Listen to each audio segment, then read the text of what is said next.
Hello children, hope you must have completed monohybrid cross, dihybrid cross and other things whatever I taught in previous classes.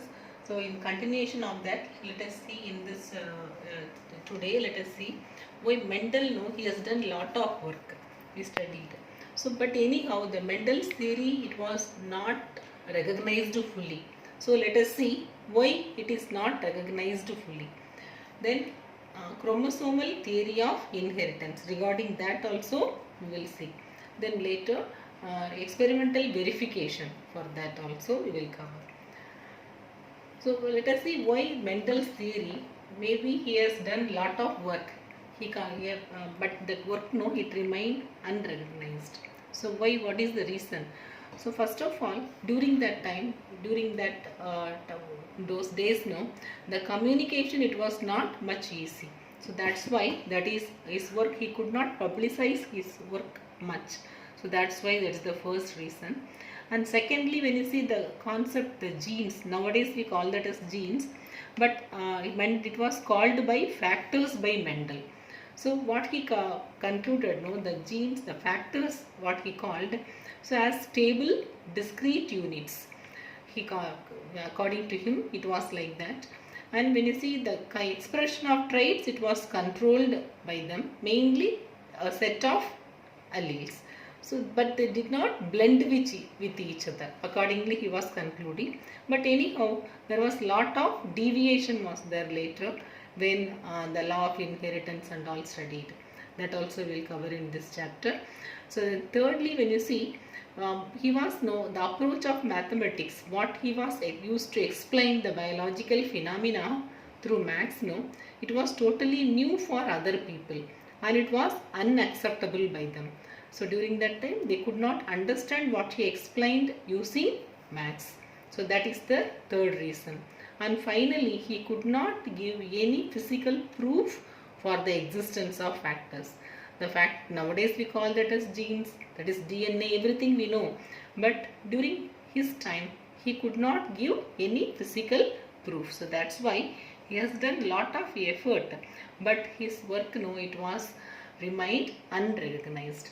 But anyhow, now still we used to call him as father of genetics. So now let us see how it was later, how he was accepted by other people later. So here his theory and all proved by various scientists. So here these scientists, two scientists, Sutan and Bavary. So these two scientists, in 1902. So he proved by means of the theory, that is chromosomal theory of inheritance. So when you see the chromosome movement, how does it occur during meiosis?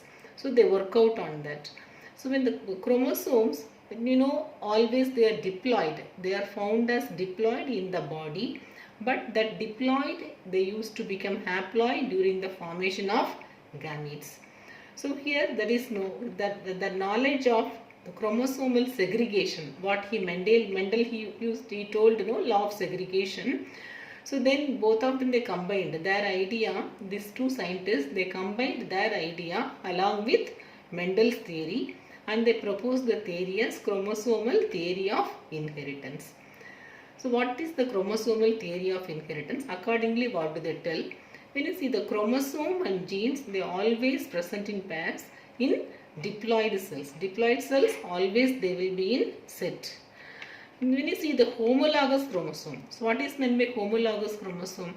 This homologous chromosome, one set will be paternal set and other set will be maternal set.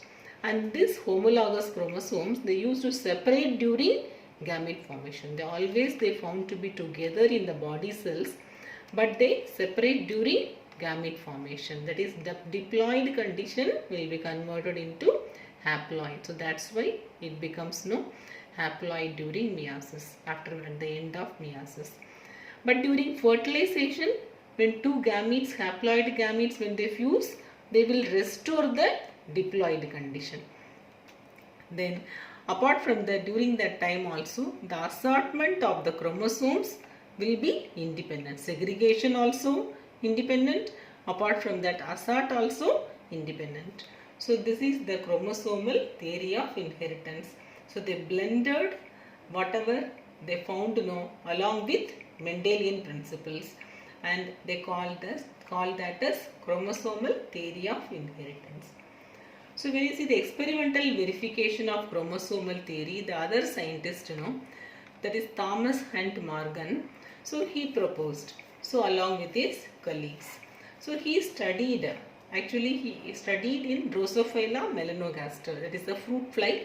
You must have seen in the case of banana and some fruits, when it is cut open, small housefly like flies will be flying upon them, that we call that as fruit fly. They will be very small, looking like housefly, but they will be very tiny. So that you call that as Drosophila melanogaster. And the fruit fly was taken for study. So why he chosen Drosophila? Why not the other insect? What is the reason? Because it was suitable for genetic studies and easily available, and simply we can grow in any condition inside the laboratory. In the synthetic medium also we can grow, easy to grow. And the life cycle also, when you see the Drosophila, they will complete within 2 weeks, very short life cycle, and they produce number of progeny. When you see the male and female flies, easily we can differentiate. And when you see the different type of heredity variation, and easily we can observe under low power microscope also. So that's why Thomas Hunt Morgan, the scientist, he chosen Drosophila melanogaster. Like that, the garden pea was chosen by Mendel, Drosophila melanogaster was chosen by Morgan. When you see this Morgan, the scientist, he hybridized 2 fruit flies, yellow-bodied, white-eyed females with brown-bodied, red-eyed males, and he intercrossed, produced F1 progeny. When he observed the 2 genes, they did not segregate independently of each other in F2 ratio, but the 9:3:3:1, the ratio, it was not maintained fully. It was that's why, what is the reason for that? The 2 genes of dihybrid cross, when they are present on the same chromosome, the proportion of the parental combination, it was much higher than the non-parental type. When the genes are present in the same chromosome, it will be like that. So this type of feature, he called that as linkage. So now let us study the linkage. So linkage means what? The physical association of genes on chromosome. For example, if 2 genes are present in the same chromosome, they will be closely linked. That is physical association of genes on a chromosome. Linkage, when it will be more, when they are found close, the linkage will be more. When the genes are far away, the linkage will be less. Recombination means what? When it is the generation, when the production of non-parental gene combination. When you see here, the crossing over, it results in the production of recombination. You see these 2 chromosomes, when they do crossing over, they produce non-parental recombination. So here, this is parental type. So it is having some non-parental chromosomes also, genes also. So this one you call that as recombination. Okay. So when you see the genes are tightly linked, the linkage will be more when they are found close to each other. When the linkage is more, the recombination will be less. When the linkage is more, automatically when the linkage is more, recombination will be less. When the linkage is when you observe that, when the genes are far away, when automatically one gene is present here, other gene is present here, when they are present far away, the recombination will be more, because they are having sufficient place for recombination. The recombination will be more. Then they are loosely linked. Loosely linked means when the genes are found far away. Okay, so here the same way, the genes white and yellow, they were very tightly linked, and they shown the parental combination, that is recombination is less, and the other they show more recombination because they are loosely linked. Loosely linked means the genes are found far away. The recombination between the gene, when you see in the same chromosome, the recombination percentage, in case the recombination percentage is less, then the genes are present close.